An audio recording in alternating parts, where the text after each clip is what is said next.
10 बजे प्रार्थना चालू हुई।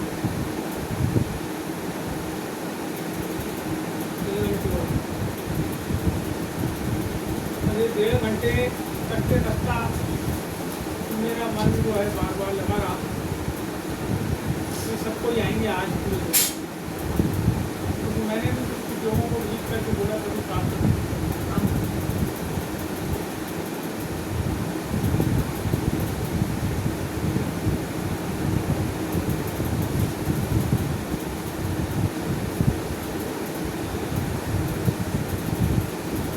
आपने कितने लोग को बोले प्रार्थना में? बोले लोगों को फोन करके बोले यहाँ जितने लोग आते हैं, यहाँ पर परिवार की बात है, यहाँ जितने लोग आते हैं किसी को आपने फोन करके प्रार्थना में।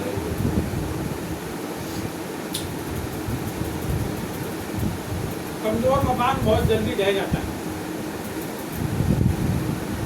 लकड़ी का ढेर ला के रख दिया और बोले मकान है, मकान नहीं, उसको बनाना पड़ता।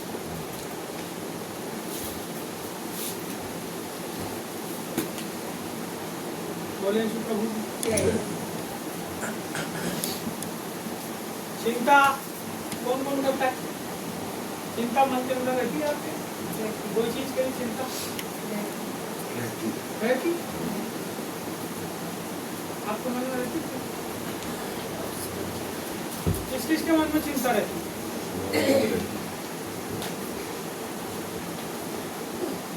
कितने लोग सोचते रहते हैं कोई बात सोचते रहते?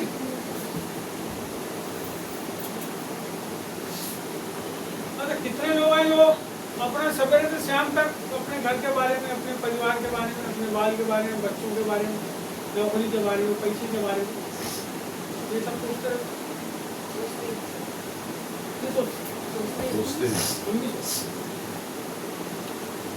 कितने लोग हैं जो वो सोचने के बाद परमेश्वर के बारे में सोचते? चलो आखिरी बात क्या? कितने लोग हैं जो परमेश्वर के बारे में सोचते?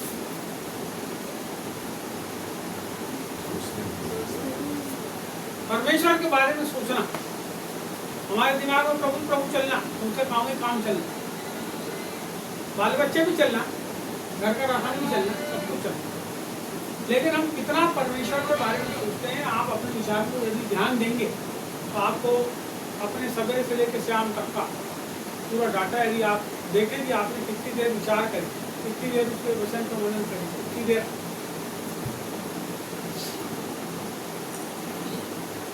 बाइबल में लिखा है अपनी सारी चिंता यहोवा पर डाल दे क्योंकि उसको तुम्हारा अपनी सारी चिंता यहोवा पर किस पे डाल दे? यहोवा पर अपनी सारी चिंता डाल दे क्योंकि उसको तुम्हारा कि तुमको ध्यान है तुम्हारा खुद का। बाइबल में लिखा है मत्ती रचित सुसमाचार में, आज पढ़ना में सवेरे, तुम किसी बात की चिंता कर उसको निकाल दीजिए। मत्ती रचित सुसमाचार 8वां अध्याय।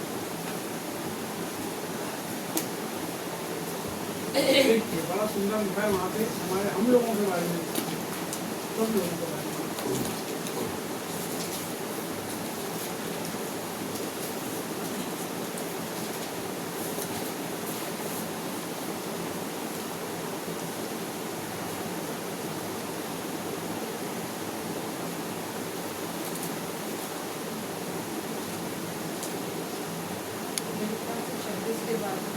ये 24 से 25 से यदि आप देखोगे, इसीलिए पूरा इसको आप 31 तक, पूरा 34 तक आप देखो तो यही सब इसमें लिखा है।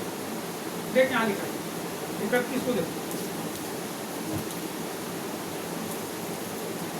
इसलिए तुम चिंता करके यह न कहना कि हम क्या खाएंगे या क्या पिएंगे या क्या पहनेंगे, क्योंकि अन्यजाति इन सब वस्तुओं की खोज में रहते हैं, पर तुम्हारा स्वर्गीय पिता जानता है कि तुम्हें इन सब वस्तुओं की आवश्यकता है।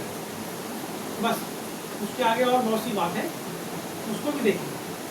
लेकिन यहाँ लिखा है इसलिए तुम चिंता करके यह ना कहना कि हम क्या खाएंगे या क्या पहनेंगे या क्या पिएंगे या क्या पहनेंगे, क्योंकि अन्य जाति इन सब वस्तुओं की खोज में रहते हैं, पर तुम्हारा सर्वज्ञ पिता जानता है कि तुम्हें इन सब वस्तुओं की आवश्यकता।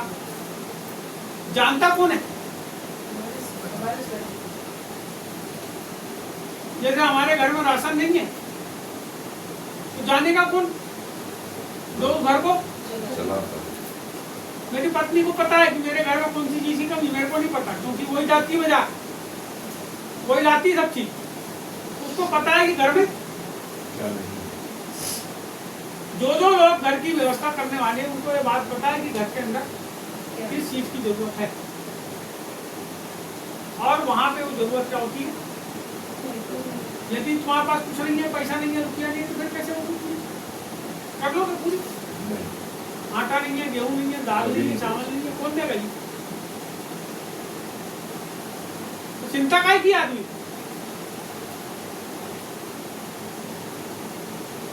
चिंता काहे की?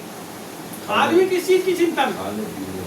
आपको पता है जब कोई लोगों को अच्छा खाने पीने मिलने लगता है, यानी सब इनकम बढ़ जाती है, पैसा अच्छा हो जाता है, तो उसको उसके बाद चिंता क्या आती है? खाने के बाद और पानी मिलने के बाद बोलो कपड़ा। कई ऐसे पिंडारी हैं जिनके पास अच्छा खाने पीने के लिए नहीं है, लेकिन अच्छा कोट फुल पैंट पहन के घूमते हैं सब जगह, जूता उनका अच्छा पहन। क्या कारण है उसका? यदि कोई आदमी निर्बुद्धि है, कोई आदमी ऐसा है जो किसी भी प्रकार के किसी की भी कोई मदद ना ईश्वरी ना आत्मिक ना शारीरिक ना भौतिक नहीं कर सकता, लेकिन बहुत अच्छा टूटेट रहता है, तो उसके जीवन का औचित्य क्या है?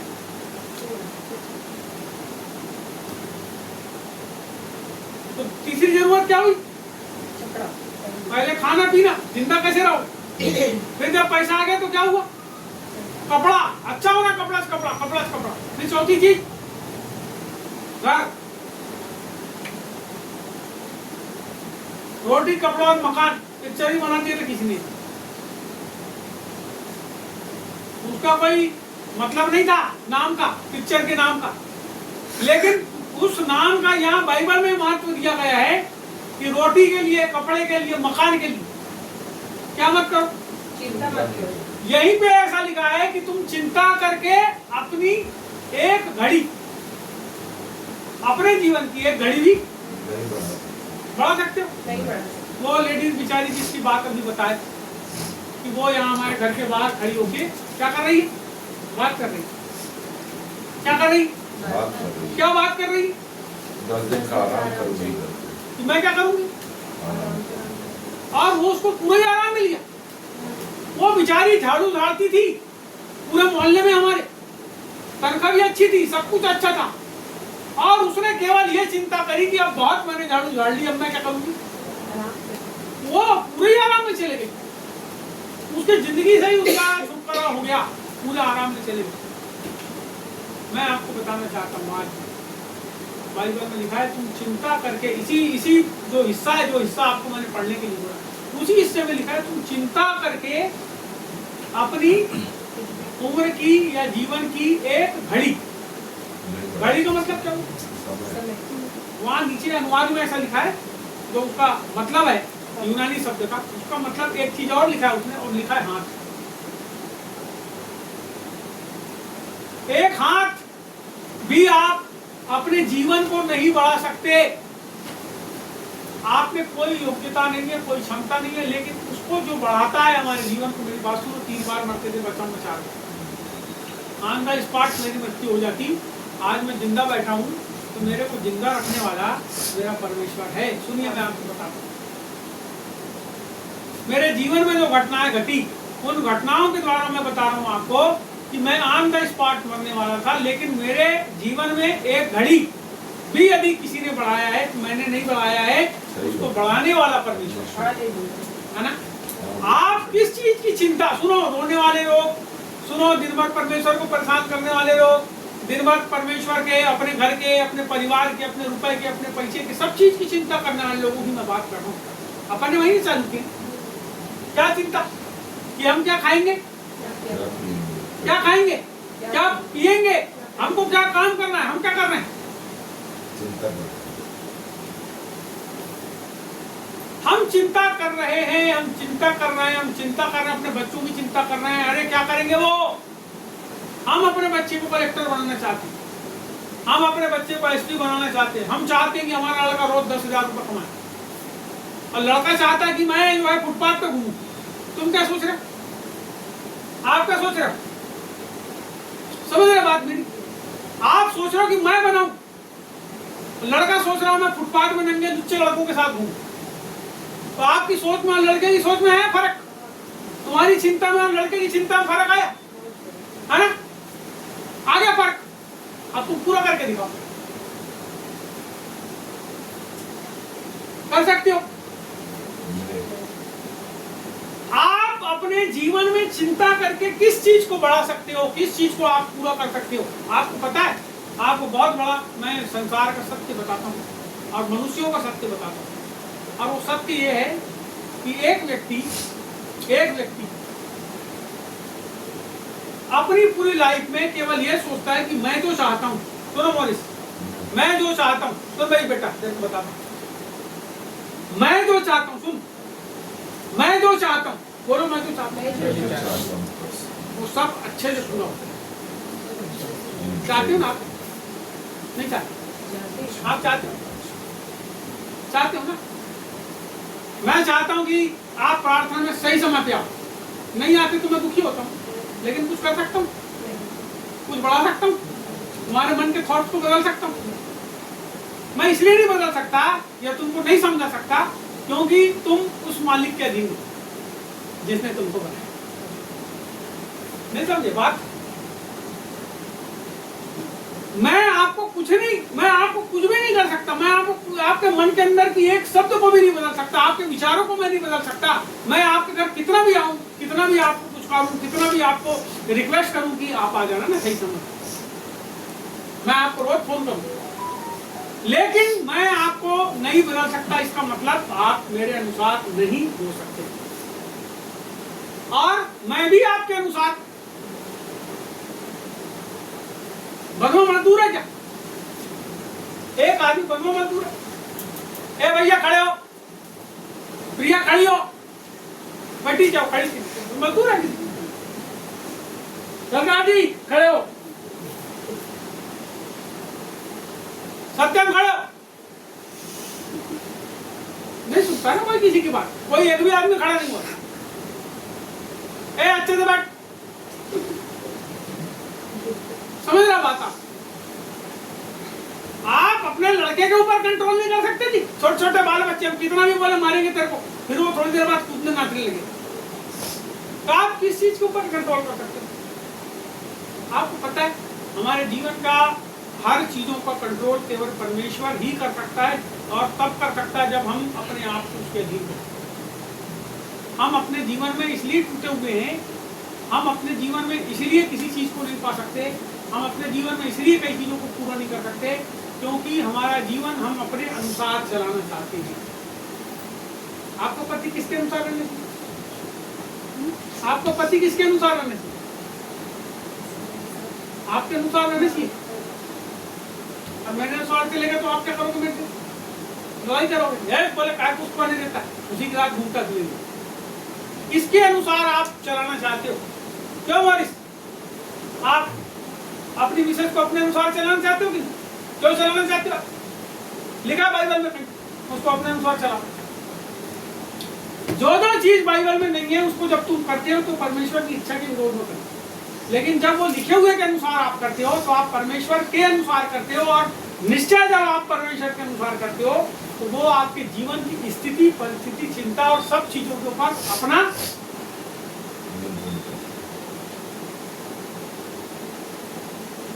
क्यों आपके जिंदगी की परिस्थितियां नहीं बदल पाती, क्यों आपके जीवन की चिंताएं नहीं टूट पा रही है, क्यों आपके आय नहीं बढ़ पा रही है, क्यों आपके जीवन के अंदर बहुत कुछ नहीं हो रहा है। चलो इसको अपन देखते हैं इस समय। पर वहीं वापस जाएंगे थोड़ी देर के बाद जहाँ से अभी पढ़े थे। इस समय पढ़िए, कोई भी निकाल लीजिए और पढ़िए भाग्य की किताब, पेज नंबर 1094। भाग्य की किताब, पेज नंबर 1094। और इसको तीसरे वचन से आप पढ़ दीजिए 6 वचन तक, 4 पद पढ़िए।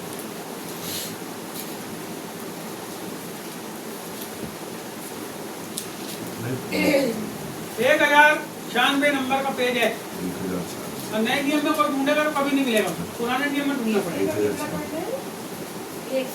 पहला अध्याय 3 से लेकर के 6 तक। फिर यहोवा का यह वचन हग्गे भविष्यद्वक्ता के द्वारा पहुंचा, क्या तुम्हारे लिए अपने छत वाले घरों में रहने का समय है, जबकि यह भवन उजाड़ पड़ा है। इसलिए अब सेनाओं का यहोवा यूं कहता है, अपनी अपनी चाल चलन पर ध्यान करो। तुमने बहुत बोया परंतु थोड़ा काटा, तुम खाते हो परंतु पेट नहीं भरता, तुम पीते हो परंतु प्यास नहीं बुझती, तुम कपड़े पहनते हो परंतु गर्माते नहीं, और जो मजदूरी कमाता है वह अपनी मजदूरी की कमाई को छेद वाली थैली में रखता है। बस यहाँ पे लिखा है 3 में, 4 में पढ़ेंगे। यहाँ लिखा है, क्या तुम्हारे लिए अपने छत वाले घरों में रहने का समय है, जबकि यह भवन उजाड़ पड़ा है। बोलो छत वाले घर। कैसे घर? कैसे घर में रहते हो आप? कवेल के घर में रहते? कैसे घर में रहते? क्या तुम्हारे लिए यह उचित है कि तुम छत वाले अपने, इसका मतलब परमेश्वर ने ओन घर दिया है। जब प्रभु बात करता है ना तो आपको कुछ बताता है और आप उसको नहीं समझते तो मत समझो, कोई समस्या नहीं है, कोई दिक्कत नहीं है, लेकिन समझते हो तो समझ जाओ। पर परमेश्वर ने प्रकाशित वाक्य में ऐसा बोला है, जिसके सुनने के कान हो वो चाहता है कि हम सुने। परमेश्वर की इच्छा ही है कि हम, इसलिए बार बार बोलता है सुनो। अब यहाँ क्या बोल रहा है, इसको भी सुनना है। फिर यहोवा का यह वचन, क्या तुम्हारे लिए अपने छत वाले घरों में रहने का समय, क्या तुम्हारे लिए इसका मतलब हमसे बोल रहा है, मेरे से बोल रहा है, आपसे बोल रहा है। तुम्हारे लिए अपने ओन घर परमेश्वर ने दिया आपको, जहां आप रहते हो। परमेश्वर ने दिया है तुम्हारा खुद का घर, जहां तुम रहते हो, अपने छत वाले घरों में। जबकि गाना गाते लोग बहुत अच्छे थे, प्रभु का भवन उजाड़ पड़ा है,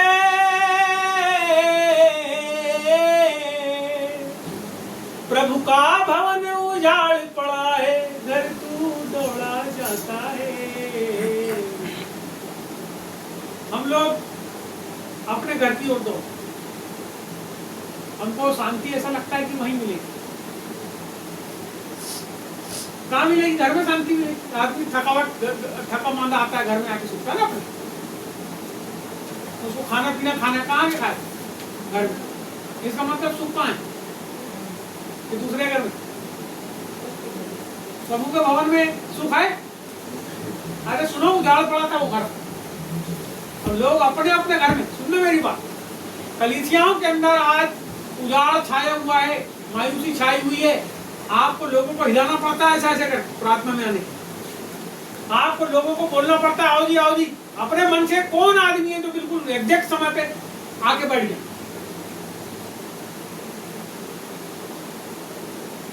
यही नहीं, पूरे ऑल इंडिया में, ऑल वर्ल्ड में केवल अंग्रेजों को छोड़ दो, वो एग्जैक्ट समय पे आते हैं और एग्जैक्ट समय पे चर्च खत्म होता है और अपने घर चले जाते। आपको पता है क्यों संपन्न है? आप क्यों पिंडारी जैसे जीवन जीते हो? क्यों दिन भर बहुत बैल के जैसे मेहनत करते हो, उसके बाद भी आपकी जब आपूर्ति नहीं होती? वो लिखा है ना, मैं आपको पढ़ के अभी सुनाने वाला हूँ सब चीज, पूरी बात आज मैं आपको बताऊंगा। क्यों हमारे जीवन के अंदर हमको इतना स्ट्रगल करना पड़ता है? क्यों हम एक जगह, हम बैठे हैं पंडौरिया रात, कल दिन भर काम करने गए, क्यों प्रभु ने 20-25 हजार रुपए दिया बगैर कहीं जाए? नहीं जाना हमको कहीं। आप उसका भवन तो बनाना चालू करो। तुम अपना घर बनाते हो। यहां पे प्रभु का वचन कह रहा है, सुनो मैं आपको बताना चाहता हूं, आपको चिंता करना बंद करना पड़ेगा। ये तुम्हारा काम नहीं है।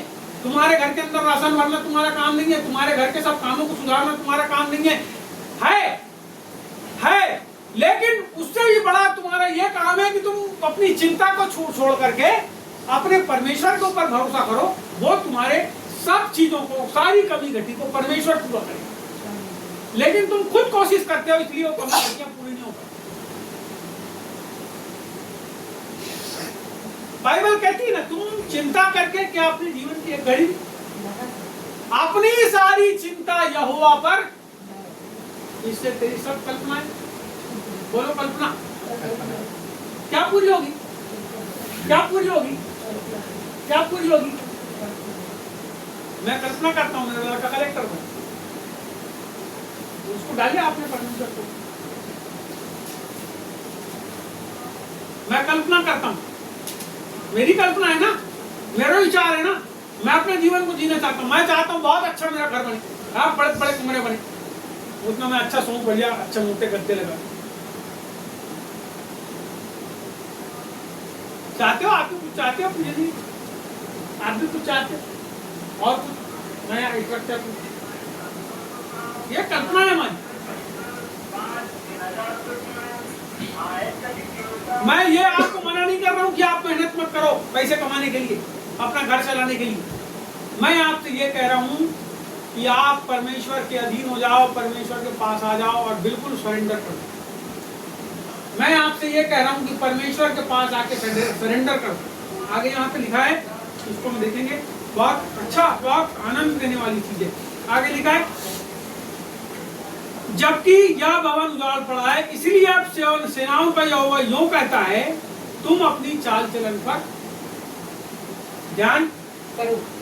किसकी चाल चलन? अपनी। आप मेरे को देखो जी, मैं कैसा आदमी, मैं बहुत नीच हूँ, मैं बहुत नंगा हूँ, मैं बहुत खराब। देखो आप बाजू वाले को देखो, देखो बाजू वाले, अपने बाजू वाले को देखो ना। आप देखो उधर बाजू में, आप इधर, आप बाजू में, आप इधर, मैं इसकी तरफ, एक मेरी तरफ। मैं कैसा दिख रहा हूँ? आप उससे पूछना पड़ता है, बहुत खराब है। सुनो मेरी बात, कैसे दिखते हो आप? मेरे को देखो सब, मैं खराब आदमी, पूरे लोग देखो, और मेरे पूरे गुण मेरे को गिना दो, मैं कितने खराब। वो नहीं बोल रहा था, मेरे गुण मत गिना, मेरे को खुद, आपको खुद, आपको खुद अपने चाल चलन से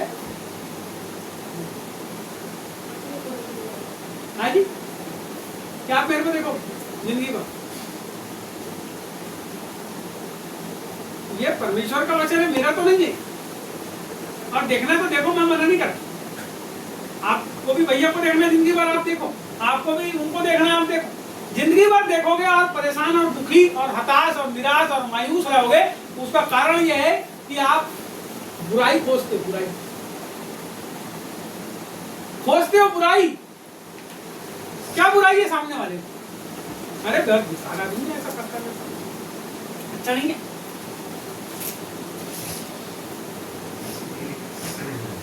है क्या ऐसा? बुरा खोजते हो ना सामने वाले में। जब किसी के यहाँ जाते हो तो बहुत नया आदमी रहता है, तो बहुत आदर सम्मान मान मनोबल सब होता है। तो जब बार बार जाने लगते हो तो वो आपका अपमान करने लगता है। तब आप क्या पूछते हो उसके अंदर? अरे हट, बेकार है, जाना, अपमान करता है, बैठने नहीं बोलता, चाय नहीं पिलाता, पानी नहीं पिलाता। किसके अंदर देखे? अरे तेरे को बोला किसने जाने को बार बार? वहां तू गया क्यों अपने झोला उठा उठा? आप जिंदगी भर जब लोगों को देखोगे तो आपको समस्याएं आएंगी। आप जब जिंदगी भर लोगों की तरफ देखोगे तो आपको उनसे ठोकर लगेगी। बाइबल में लिखा है, ठोकरों का लगना अवश्य है, परंतु हाय उस पर जो मेरे कारण ठोकर। परमेश्वर के कारण आप ठोकर नहीं खा सकते। परमेश्वर के कारण आप ठोकर खा सकते हैं क्या? अगर आप खाओगे भी तो आप अपने मन की कल्पनाओं के कारण ठोकर खाओगे, परमेश्वर के कारण नहीं खाओगे। यहां बाइबल कहती है, अपनी अपनी चाल चलन पर हेलो, किसकी तरफ? किसके चाल चलन? बाजू वाले को बोलो। नहीं, वैसा नहीं है। आप ब्लेम मत करो किसी को, अपने चाल चलन की तरफ देखो। हम कैसे, आप अपने आप को बनाओ। आप अधूरे हो, प्रभु का भवन उजाड़ पड़ा है। प्रभु का भवन आप हो, आप उजाड़ हो। आपको अपने आप को रिमेक करना पड़ेगा, आपको अपने आप को बनाना पड़ेगा, आपको अपने आप को रिस्टोर करना पड़ेगा। अपने चाल चलन के ऊपर आपको ध्यान देना पड़ेगा। मेरे को मेरे चाल चलन पे ध्यान देना पड़ेगा। सत्यम को अपने चाल चलन पे ध्यान देना पड़ेगा। ये भैया को अपने चाल चलन पे ध्यान देना पड़ेगा। ये बच्चों को अपने चाल चलन पे ध्यान देना पड़ेगा। मेरे को, हम सबको अपने चाल चलन पे ध्यान देना पड़ेगा। प्रभु का वचन कहता है, अपने चाल चलन पर ध्यान करो, तुमने बहुत बोया। आगे बताता है वो, क्या तुम करते हो और क्या पाते हो। यहाँ पे लिखा है, तुमने बहुत बोया परंतु थोड़ा काटा। कितना बोया? कई जन तो इनने कभी नहीं बोए लेकिन काटना चाहते। कई लोग तो ऐसे हैं जिनने कभी नहीं लेकिन काटना प्रभु में आए। परमेश्वर के लिए क्या बोए आप अपनी जिंदगी से? समय, शक्ति, संपत्ति और शरीर। समय, शक्ति, संपत्ति और शरीर, 4 चीजें जो आदमी बोता है परमेश्वर के। 5वां कुछ है नहीं। 5वां कुछ नहीं बोल सकते। समय, शक्ति, संपत्ति और शरीर, ये चारों का यूज परमेश्वर के लिए होना चाहिए। चारों चीज का हमारे द्वारा, ये जो हमारे पास जो 4 चीज है, समय है, शरीर है, संपत्ति है और जो शक्ति है, आत्मिक शक्ति, मानसिक शक्ति, शारीरिक शक्ति, कोई भी प्रकार की, आर्थिक शक्ति, सब प्रकार की शक्तियां जो भी आपके पास लिखा है बाइबल में, अपने प्रभु, अपने परमेश्वर से अपने सारे मन, सारे प्राण और सारी शक्ति लिखा है ना भैया। तो बढ़कर की घटकर प्रेम कर, आपको ये शक्ति लगाना है। यहाँ पे प्रभु का वचन कह रहा है, तुमने बहुत बोया परंतु थोड़ा काटा। तुम खाते हो परंतु पेट नहीं, तुम पीते हो परंतु प्यास नहीं, तुम कपड़े पहनते हो परंतु गरमाते नहीं, और जो मजदूरी कमाता है वह अपनी मजदूरी की कमाई को छेद वाली थैली में, बोलो छेद वाली थैली। आपने खूब सारा बनाए, इस संसार में बहुत कुछ किए, मैंने भी किया, सबने किए। हम सब लेके चले जाएंगे क्या? हम सब ले जाएंगे? बड़े बड़े महल बना रहे हैं हम लोग, सब कोई भिड़े। हम लोग यहाँ जितने बैठे हैं सब महल बनाने में भिड़े, सब कुछ करने में भिड़े। क्या हम उन सब चीजों को अपने साथ ले जा लेंगे? यदि हमारे साथ वो नहीं जाता, इसका मतलब कौन सी थैली में? कौन सी थैली में? कौन सी थैली में? छेद वाली थैली। जिस चीज को हम अपने साथ में ले सकते हैं वो हमारी है क्या? इसका मतलब यदि हमने उसके लिए परिश्रम करे तो वो, मैं ये नहीं बोल रहा हूँ आपको मकान मत बना, परमेश्वर ने दिया, दृश्य रूप में दिया, रहने के लिए मकान दिया। बोलता है तुम अपने अपने घरों में क्या करते, दौड़े चले जाते हो। बोल रहा हूँ आप, तुम अपने घरों की ओर दौड़े चले जाते हो, लेकिन परमेश्वर की कुछ आशाएं, कुछ मंशाएं, वो चाहता है हमारी थैली छेद वाली। हमारी थैली कैसी रहे? छेद वाली कैसी रहे? अरे झोले में छेद है, 1 किलो भट्टा लिया, उसी की दुकान में वापस गिर गया, फिर तौलेगा वो उठा। छेद वाली थैली कमाते बहुत है, तुम्हारे पास कुछ बचा नहीं हो रहा है ना? कारण क्या? चल एक वचन पढ़ो, इसके बाद अपन आगे देखो। इसी का 10वां और 11वां पढ़ो। इस कारण आकाश से ओस गिरना, और थोड़ा सा ऊपर 9 का आधा कि मेरा भवन उजाड़ पड़ा वहां से। यहोवा की यह वाणी है। हाँ पढ़ो। यहोवा की यह वाणी है, ऐसा क्यों हुआ? हाँ। क्या इसलिए नहीं कि इसलिए नहीं, किस लिए? इसलिए नहीं कि मेरा भवन उजाड़ पड़ा कि है मेरा भवन उजाड़ पड़ा है और तुम में से प्रत्येक अपने अपने घर को तुम दौड़ा में चला से जाता है। प्रत्येक, एक भी आदमी ऐसा नहीं है, तुम में से प्रत्येक अपने अपने घरों को दौड़े चले जाते हो। फिर इस कारण आकाश से ओस गिरना इस कारण आकाश से ओस गिरना और पृथ्वी से अन्न उपजना दोनों और बंद है। पृथ्वी से अन्न उपजना दोनों बंद है, दोनों बंद है। तीसरी चीज, मेरी आज्ञा से पृथ्वी और पहाड़ों पर हाँ। और अन्न और नए दाख मधु पर और ताजे तेल पर और जो कुछ भूमि से उपजता है उस पर और मनुष्यों और घरेलू पशुओं पर और उनके परिश्रम की सारी कमाई पर भी अकाल पड़ा है। उनके परिश्रम की सारी कमाई पर अकाल पड़ा है। क्यों, क्या कारण?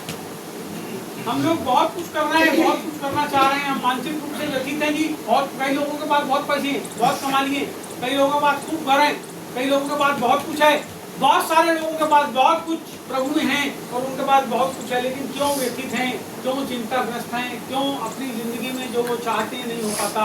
उसका कारण है कि उन्होंने परमेश्वर के भवन को छोड़कर अपने घर की ओर, अपने घर की ओर, अपने घर की ओर, प्रभु के भवन को छोड़कर। आज जितने लोग प्रभु के पास आते हैं वो इस स्वार्थ में आते हैं कि परमेश्वर हमारे जीवन को अच्छा करेगा। जितने भी लोग आते हैं, प्रार्थना में आते हैं, दुआ में आते हैं, विचार करते हैं, वो ये सोचते हैं कि हम प्रभु के पास आए, सब कुछ अच्छा करेगा, तुम्हारे मन के अनुसार सब कुछ अच्छा करेगा। जबकि हमको परमेश्वर के पास आके ये विचार करना चाहिए कि क्या हम परमेश्वर के मन के अनुसार काम कर रहे हैं या नहीं कर रहे हैं, हम परमेश्वर के मन के अनुसार अपनी जिंदगी को जी रहे हैं या नहीं जी रहे हैं। हमारे मन की चिंताएं, हमारे मन में सब कुछ पूरा होता है। शुरुआत हमने यहीं से करे थे, क्या सोचते हैं हमारे अनुसार सब कुछ है ना भैया, है ना बाबू? क्या सोचते हैं हम हमारे मन के अनुसार सब कुछ?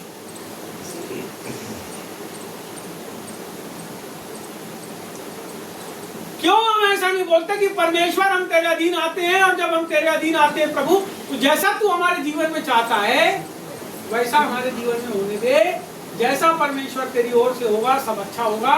क्यों परमेश्वर हम क्यों करना प्रभु हम तेरी आज्ञा का पालन, क्यों करना प्रभु हम तेरी सेवकाई?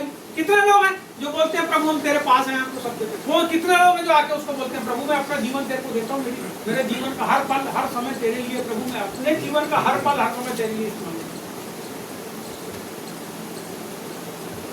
इसका मतलब ये नहीं है कि परिवार को और बाल बच्चों को छोड़ दो, इसका मतलब ये नहीं है कि कमाई को छोड़ दो, इसका मतलब यह है कि मैं जिंदा हूँ प्रभु तो तेरे लिए हूँ। तू बता परमेश्वर, तू जब बोलेगा जहां तेरा काम होगा मैं उठ के जाने के लिए, मैं अपने समय से, अपनी संपत्ति से, अपनी श्रम से, अपनी हर चीजों से परमेश्वर तेरे नाम की महिमा के लिए मैं करने के लिए तैयार हूँ।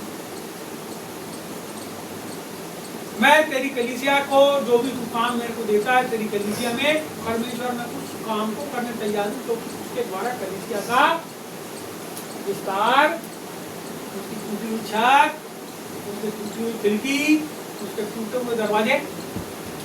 कलीसिया का मतलब कौन है? मेरा घर नहीं है जहाँ हम बैठ के प्रार्थना कर रहे हैं। परमेश्वर का भवन हम सब लोग मिलके बनते हैं, हम सब मिलके बनते हैं परमेश्वर का भवन, उसकी कलीसिया हम सब मिलके बनते हैं। जब हम अपने जीवन को परमेश्वर के लिए देते हैं तो हमारे जीवन के अंदर परमेश्वर के कामों का दिखना जरूरी है। मैं आज नहीं आता, मेरे को काम है। इस कहाँ काम है? संसार में काम है। संसार के काम में और प्रभु के काम में फर्क। मैं आपको बताता हूँ, एक बंदा था इतवार के दिन, वो किसी जगह पे बहुत बड़ी दुकान में काम करता था, हमारे साथ प्रार्थना में आता था। उस आदमी ने अपनी दुकान वाले को, मालिक को बोल दिया था कि भैया इतवार के दिन मैं 3 बजे तक के बिल्कुल नहीं आऊँगा, मैं आऊँगा ही नहीं, तुमको रखना है तो रखो, नहीं रखना है तो। आपको पता है उसके मालिक ने उसके काम से इतना प्रभावित था, उसने बोला ठीक है भैया कोई बात नहीं, 4 बजे। परमेश्वर रास्ते खोलता है, आप रास्ते नहीं खोल सकते। आप अपने जीवन की चिंता करके कुछ भी नहीं बढ़ा सकते। अगर आप परमेश्वर के लिए, सुनिए मैं आपको बताता हूँ, मैं सच्चाई बताता हूँ, यदि आप परमेश्वर के लिए एक कदम बढ़ाते हैं, बाइबल कहती है वो 10 कदम हमारे से आगे रहता है उस काम को करने के लिए। सुनो, यदि आप अपने घर की कोई कमाई को छोड़ के जाते हो परमेश्वर के काम को करने के लिए, मैं आपको बताना चाहता हूँ परमेश्वर उससे कहीं ज्यादा बड़ी योजना आपके लिए रखा है। लेकिन जब तक आप छोड़ोगे नहीं तब तक आप दूसरी चीज को नहीं पकड़ सकते। छोड़ना पड़ा ना, तो पकड़, छोड़ना पड़ा ना। यदि आपको कोई बड़ी चीज पाना है तो छोटी चीज को छोड़ना पड़े। आप ये दोनों हाथ में पकड़ के एक छोटी चीज को लेकर पकड़ के नहीं बोल सकते ये चीज जो है अब ये मैं इसी से अपनी पूरी जिंदगी कर दूंगा। नहीं, परमेश्वर जब आपको निकालता है, जब मिस्र देश से निकालता है, मुसीबत से निकालता है, तो रास्ते में मुसीबतें आती है। उस समय भी आपको प्रभु का दामन पकड़ना पड़ता है, यहोशू और कालेब की तरह। मैं आपको बताना चाहता हूँ दोनों को छोड़ के एक भी आदमी उस कनान देश के अंदर नहीं पहुंचा क्योंकि उसने रास्ते में अविश्वास किया। मैं आपको बताना चाहता हूं परमेश्वर उनके घरों को बनाने के लिए उस जगह के ऊपर लेकर जा रहा था, लेकिन उन लोगों ने परमेश्वर के रास्ते में बलवा किया, उसके दास और भक्तों के विरोध में उन्हें काम किया। मैं आपको बताना चाहता हूं आज यदि हम परमेश्वर के पास आए हैं, मैं आपसे बोलना चाहता हूं अपने जीवन को बोलो प्रभु से, मेरा जीवन मेरा नहीं तेरा है प्रभु, मैं तेरे अनुसार अपने जीवन को जीऊंगा प्रभु। तेरे वचन में जैसा लिखा प्रभु मैं नहीं बनता प्रभु मेरे को जीते। पवित्र आत्मा आप मेरे अंदर रहते हो, मेरे अंदर से प्रभु उस बात को प्रभु परमेश्वर आने दो बाहर प्रभु कि मैं तेरा आज्ञा पालन कर सकूं। मैं नहीं कर सकता प्रभु कई बार प्रभु, मैं खींच जाता हूं प्रभु, मैं लड़ाई करने लगता हूं प्रभु, मैं दुष्टता की हरकत करता हूं प्रभु। अपने चाल चलन को देखो और प्रभु से बोलो मैं ऐसा हूं प्रभु, तू मेरे को बदल दे प्रभु, मैं अच्छा नहीं हूं प्रभु, मेरे को बदल दे। मैं आपसे बताना चाहता हूं जब आप परमेश्वर के पास आएंगे परमेश्वर आपको आना पड़ेगा क्योंकि परमेश्वर का भवन उजाड़ है, आप उजाड़ हो गए हो। मैं आपसे बताना चाहता हूं आपने अपने समर्पण को खो दियो। मैं आपसे बताना चाहता हूं आप चिंता करते हो इस संसार की चीजों की। मैं आपसे बताना चाहता हूं बाइबल कहती है उस धर्मान से ऐसा करके रात को स्वप्न में परमेश्वर ने बात किया। मैं आप लोगों को बात फिर से एक बात बताना चाहता हूं। उस धनवान ने सोचा जब परमेश्वर ने उसको बढ़ती दिया कि मैं और ये जो खेत बाड़ी है आसपास की और खरीद लूं और अपनी धान रखने के लिए और भेड़ के बच्चे रखने के लिए और दूसरी चीजों को रखने के लिए और मैं बखारियां बना लूं और ऐसी घरों को बना लूं, भवन को जिसमें मैं उसको स्टोर कर सकूं, उसको रख सकूं। रात को जब वो सोया परमेश्वर ने उससे पूछा कि यदि आज की रात तेरा प्राण ले लिया जाए, आज की रात तेरा प्राण ले लिया जाए, तो ये सारा जो तामझाम तूने लंबा चौड़ा किया है, समझ रहे हैं मेरी बात? मैं आपसे बताना चाहता हूं आप कितना भी लंबा तामझाम, लेकिन यदि आप अपने प्राण के लिए अपनी आत्मा के लिए जागृत नहीं हो तो ये सब कुछ यहीं का यहीं धरा रह जाएगा। प्रभु का भवन उजाड़ पड़ा है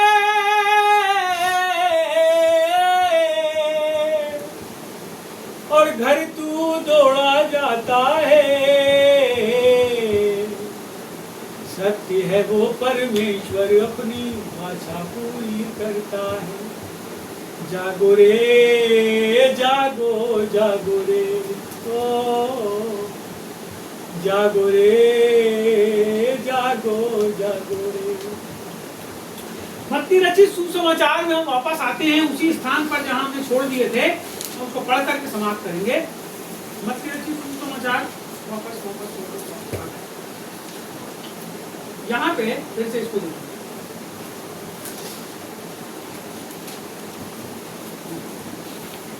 चलो 33 पढ़ो, 6 का 33। इसलिए पहले तुम परमेश्वर के राज्य और उसके धर्म की खोज करो तो ये सब वस्तुएं भी तुम्हें मिल जाएंगी।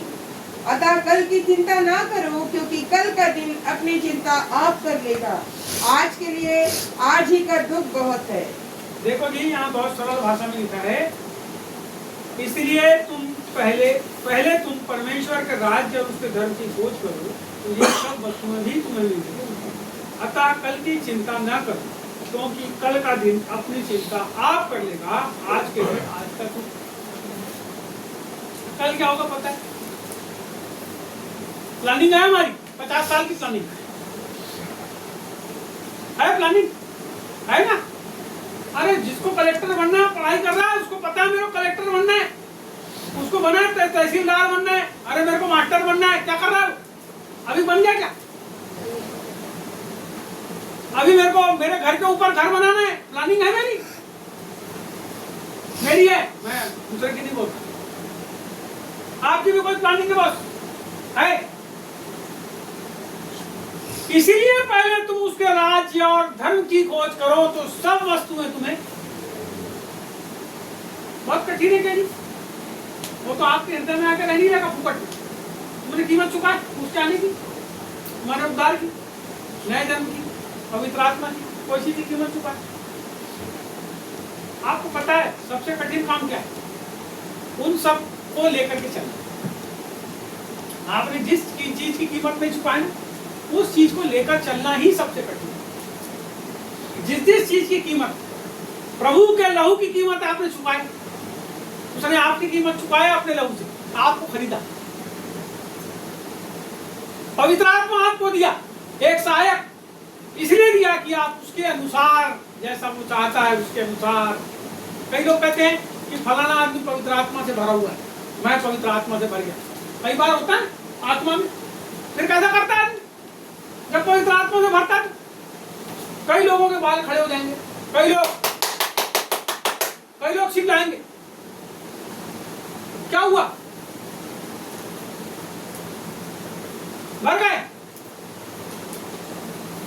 लेकिन 4 घंटे के बाद जो की लंका जैसे थे वैसे ही। क्यों हमारे जीवन के अंदर से प्रभु के काम नहीं दिखते? क्यों हमारे जीवन से उसका एटीट्यूड नहीं दिखता? सुनो, पवित्र आत्मा से भरना यही है। उसके लिए क्यों कीमत चुकाया आपने? नहीं, जब आप प्रभु के अनुसार चलोगे तब कीमत चुकाना पड़ेगा। किस चीज की कीमत? अपने समर्पण आपको करना पड़ेगा। प्रभु के अनुसार चलना मेरे को वैसा आपके मन के अंदर ठानना पड़ेगा। आप अपनी जिंदगी में जितना भी समय जीते हो, जो भी दिन भर करते हो, उसमें विचार करो। चाहे आप मोबाइल चला रहे हो, चाहे आप टीवी चला रहे हो, चाहे आप गाड़ी चला रहे हो, चाहे आप बिजनेस करने जा रहे हो, चाहे आप दुकान चला रहे हो, चाहे आप पढ़ाने के लिए जा रहे हो, चाहे आप कुछ भी कर रहे हो, वहां पे आपको वो पवित्र आत्मा से भरा हुआ आपका जो जीवन है वो बताएगा कि आप प्रभु भरे हुए हो कि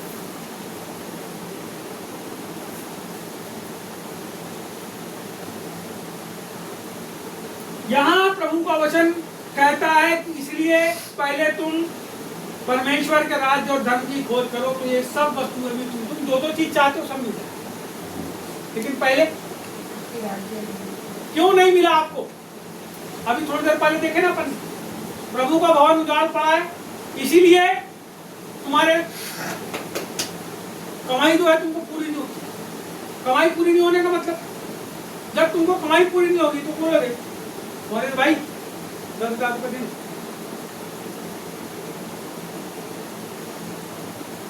यानी जो आवक आपके पास है उसमें सब कुछ मेंटेन हो जाता है।